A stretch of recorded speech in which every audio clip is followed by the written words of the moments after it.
Hola, ¿qué tal? En esta oportunidad veremos la segunda semana de desarrollo y el disco germinativo bilaminar. Antes de entrar a la segunda semana de desarrollo, vamos a recordar esta imagen de un blastocito de aproximadamente de 6 a 7 días y sus respectivos componentes. Aquí podemos observar al blastocele, que es la cavidad del blastocito, y dos componentes muy importantes que nosotros debemos saber: el embrioblasto, que dará origen al embrión, y el trofoblasto, que dará origen a la placenta. Trofo, que viene del griego, quiere decir nutrición, y blasto quiere decir germen, pero en embriología nosotros utilizamos para decir célula progenitora de. Entonces podemos decir célula progenitora de la placenta. El blastocito también tiene un polo embrionario, que es el polo donde se encuentra el embrión, y un polo abembrionario donde no se encuentra el embrión. Hacia el octavo día de desarrollo, el blastocito está parcialmente sumergido en el estroma endometrial.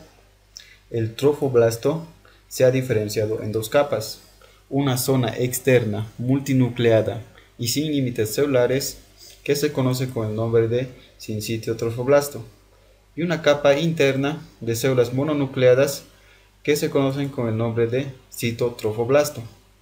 En el citotrofoblasto se observan células en mitosis.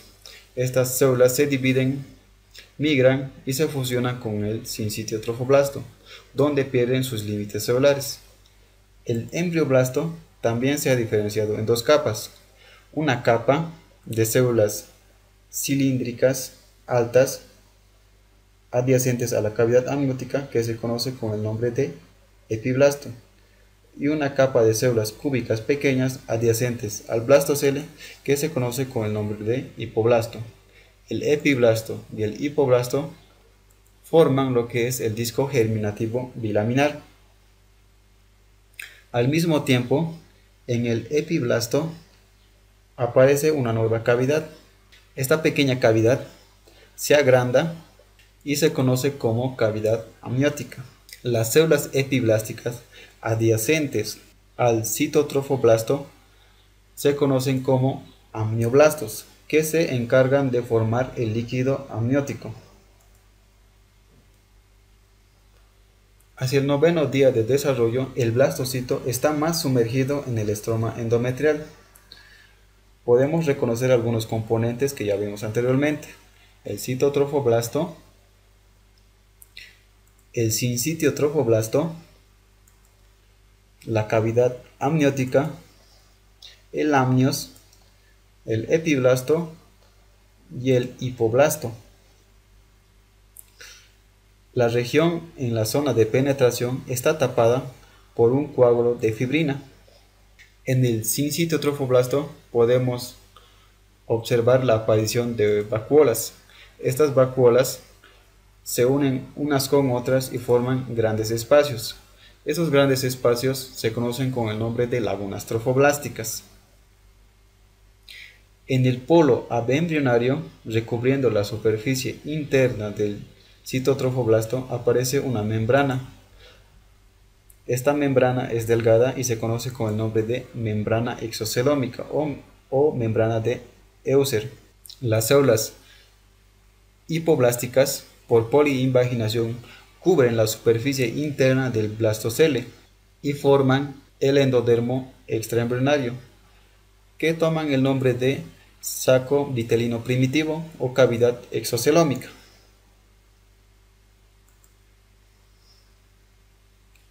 Hacia el onceavo y doceavo día de desarrollo, el blastocito está completamente sumergido en el estroma endometrial, momento en el cual el blastocito produce un pequeño bulto en la luz del útero. El trofoblasto se caracteriza por lagunas trofoblásticas. Estas lagunas trofoblásticas forman una red intercomunicada.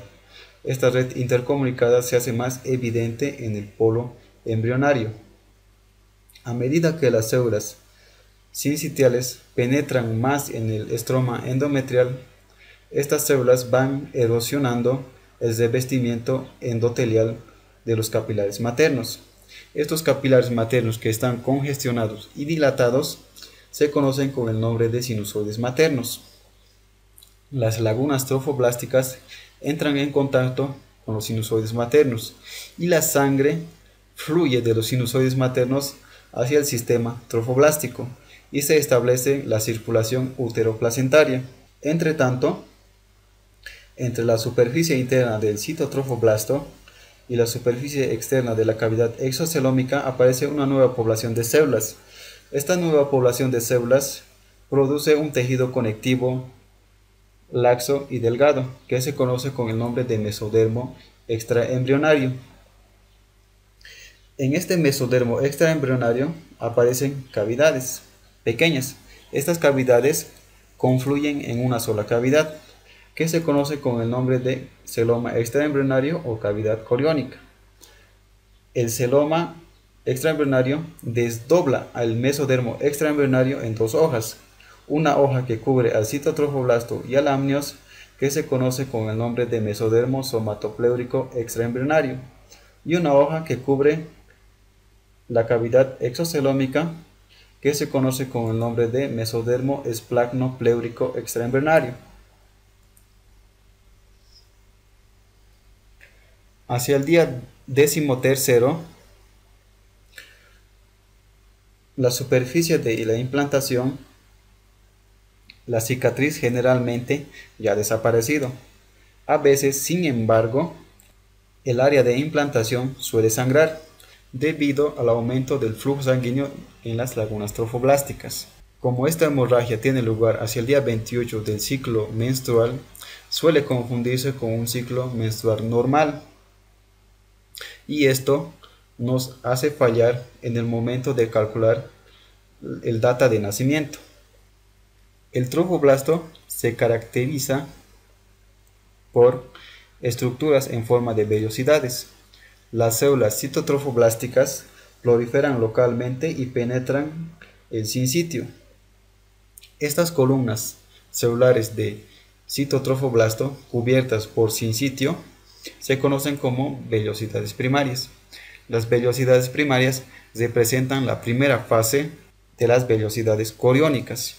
El hipoblasto produce una nueva población de células y recubre la superficie interna de la cavidad exocelómica, produciendo una nueva cavidad que se conoce como saco vitelino secundario o saco vitelino definitivo.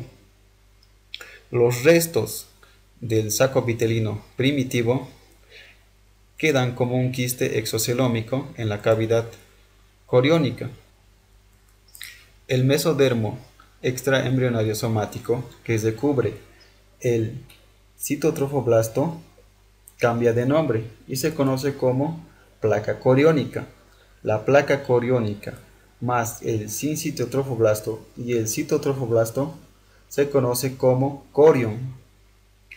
El corión forma la pared del saco coriónico, donde el saco vitelino secundario y la cavidad amniótica quedan suspendidos mediante el pedículo de fijación. Este pedículo de fijación, con el posterior desarrollo de vasos sanguíneos, se convertirá en el futuro cordón umbilical. Si nosotros nos acercamos y vemos lo que es el disco germinativo bilaminar, donde vemos al efiblasto y al hipoblasto, en el hipoblasto podemos notar que en un área o zona las células hipoblásticas se han tornado cilíndricas, y esto hace que esta área sea engrosada. Esta área engrosada de forma circular se conoce como placa precordal. La placa precordal nos indica la localización de la boca y es uno de los elementos organizadores de la cabeza. Gracias, y aquí vemos la imagen del libro que utilizamos para estudiar el tema.